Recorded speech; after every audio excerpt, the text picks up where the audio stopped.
O livro de Jó é um livro profundo e único na Bíblia por muitas razões. A história acontece em uma terra muito distante de Israel chamada Uz. Jó, o personagem principal, não é israelita e o autor, que é anônimo, nem sequer define a história em um período específico da história antiga. E tudo isso parece intencional.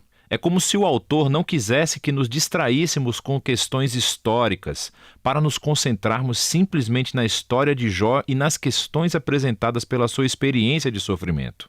O livro de Jó tem um conceito literário muito claro.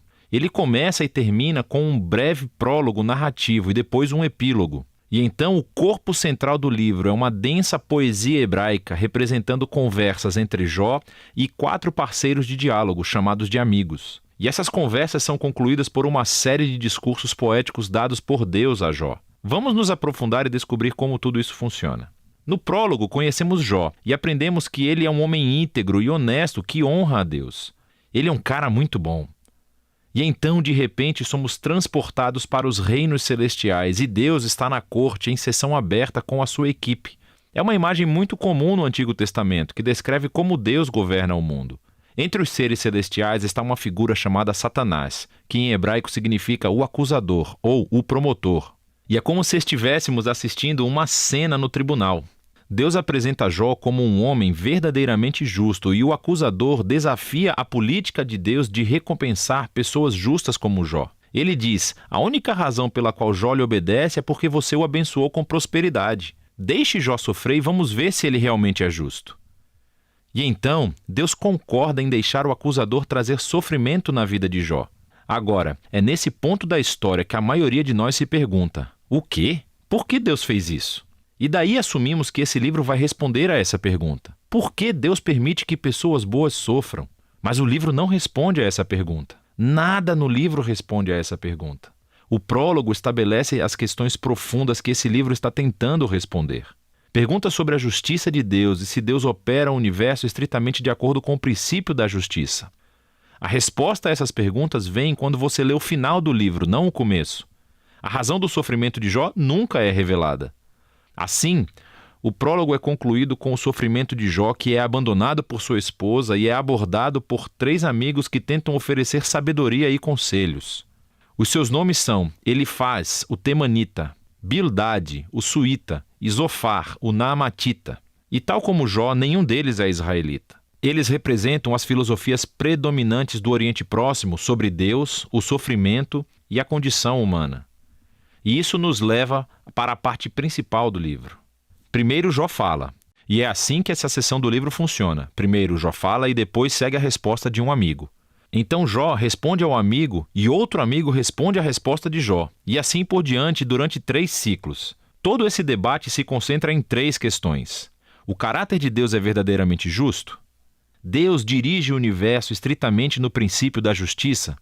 Se sim, então como explicar o sofrimento de Jó?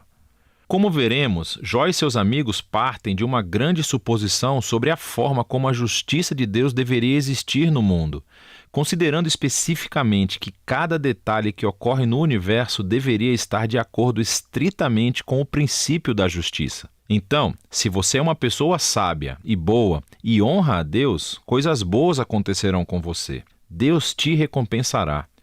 Mas se você é mau e estúpido e faz coisas pecaminosas, coisas ruins acontecerão. Deus vai te castigar.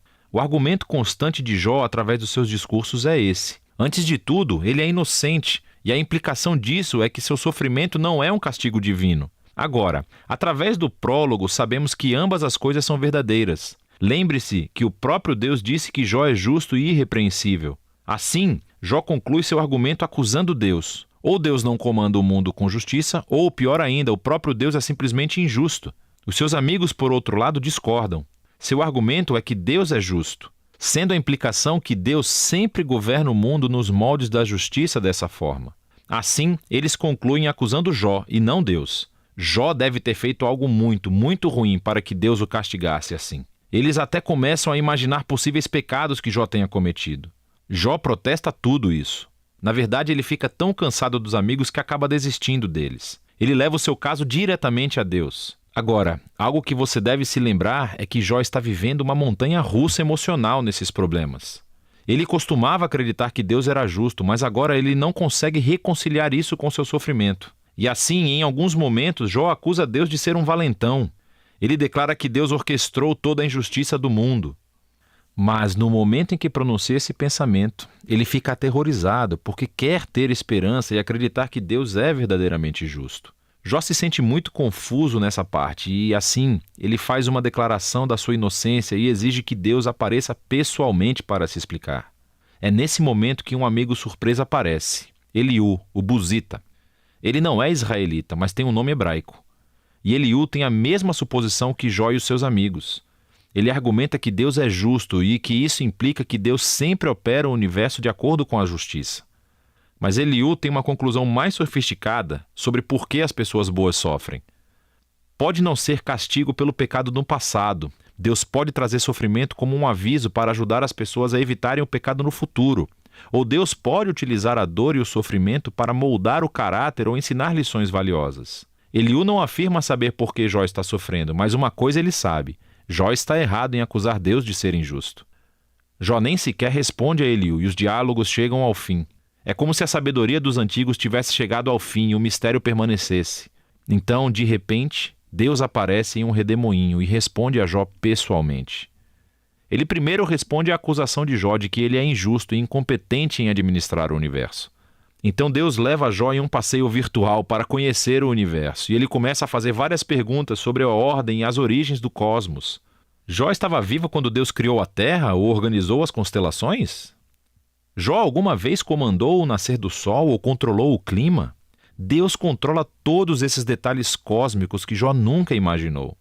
Então Deus começa a entrar em detalhes, descrevendo os hábitos únicos de pastoreio de cabras da montanha e como os cervos dão à luz, ou mesmo os padrões de alimentação dos leões e jumentos selvagens. Mas por que tudo isso? Você se lembra da suposição de Jó e seus amigos sobre como é que Deus governa o mundo de acordo com a justiça? Debaixo dessa suposição existe outra ainda mais profunda, que Jó e seus amigos têm uma perspectiva suficientemente ampla sobre a vida para fazer tal afirmação sobre como Deus deveria governar o mundo. A resposta de Deus com esse passeio virtual desconstrói todas essas suposições. Em primeiro lugar, mostra que o universo é um lugar vasto e complexo e que Deus controla tudo, todos os detalhes. Jó, por outro lado, não pode tirar conclusões através do pequeno horizonte de sua experiência de vida. Sua visão é muito limitada. E assim, o que parece ser uma injustiça divina do ponto de vista de Jó precisa ser visto através de um contexto infinitamente maior. Jó simplesmente não está em condições de fazer uma acusação tão grande sobre Deus. Após o passeio virtual, Deus pergunta a Jó se ele gostaria de microgerenciar o mundo por um dia, de acordo com o princípio de justiça que Jó e os seus amigos presumiram, castigando todos os atos malignos de cada pessoa a cada momento com a retribuição precisa. O fato é que agir com justiça no mundo como o nosso é algo extremamente complexo. Nunca é preto no branco, como Jó e os seus amigos parecem pensar. O que leva ao último ponto de Deus. Ele começa descrevendo essas duas criaturas fantásticas, Behemote e Leviatã, que algumas pessoas acham que são representações poéticas de um hipopótamo e um crocodilo. Mas, mais provavelmente, eles se referem a criaturas conhecidas na mitologia do Oriente Próximo, que são usadas em outros lugares da Bíblia como símbolos da desordem e perigo que existem no mundo bom de Deus. Essas criaturas não são malvadas. Na verdade, Deus tem bastante orgulho delas, mas elas também não oferecem segurança. O ponto é que o mundo de Deus é incrível e muito bom, mas não é perfeito nem sempre seguro. O mundo de Deus tem ordem e beleza, mas também é selvagem e às vezes perigoso, assim como essas duas criaturas fantásticas. E assim, voltamos à grande questão do sofrimento de Jó. Por que há sofrimento no mundo de Deus? Seja causado por terremotos, animais selvagens ou por outros humanos, Deus não explica o porquê. O que ele diz é que vivemos em um mundo extremamente complexo e surpreendente, que, pelo menos por agora, não foi projetado para evitar o sofrimento. Essa é a resposta de Deus. Jó desafiou a justiça de Deus. Deus responde que Jó não tem conhecimento suficiente sobre o nosso universo para fazer tal afirmação. Jó exigiu uma explicação completa de Deus. E o que Deus pediu a Jó foi a confiança em sua sabedoria e caráter. E assim, Jó responde com humildade e arrependimento. Ele pede desculpas por acusar a Deus e reconhece que passou dos limites. Então, de repente, o livro conclui com um breve epílogo. Primeiro, Deus diz que os amigos de Jó estavam errados, que as suas ideias sobre a justiça de Deus eram simples demais e não eram completamente verdadeiras à luz da complexidade do mundo ou da sabedoria de Deus. E então, Deus diz que Jó falou corretamente sobre ele. Isso é surpreendente porque não se aplica a tudo o que Jó disse.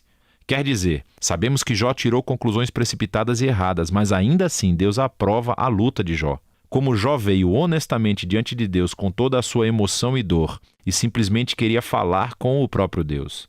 E Deus diz que esse é o caminho certo para processar tudo isso, através da luta em oração. O livro é concluído com a restauração da saúde, da família e das riquezas de Jó, não como uma recompensa por seu bom comportamento, mas simplesmente como um generoso presente de Deus. E esse é o final do livro. Assim, o livro de Jó não revela o enigma de por que coisas ruins acontecem a pessoas boas. Pelo contrário, nos convida a confiar na sabedoria de Deus quando deparamos com o sofrimento, em vez de tentar descobrir as razões para isso. Quando procuramos razões, a nossa tendência é de simplificar Deus. E tal como os amigos de Jó, ou como o próprio Jó, acusamos a Deus, mas com base em evidências limitadas. E assim, o livro nos convida a levar honestamente a nossa dor e o nosso pesar a Deus e confiar que Deus realmente se importa e que Ele sabe o que está fazendo. E é disso que trata o livro de Jó.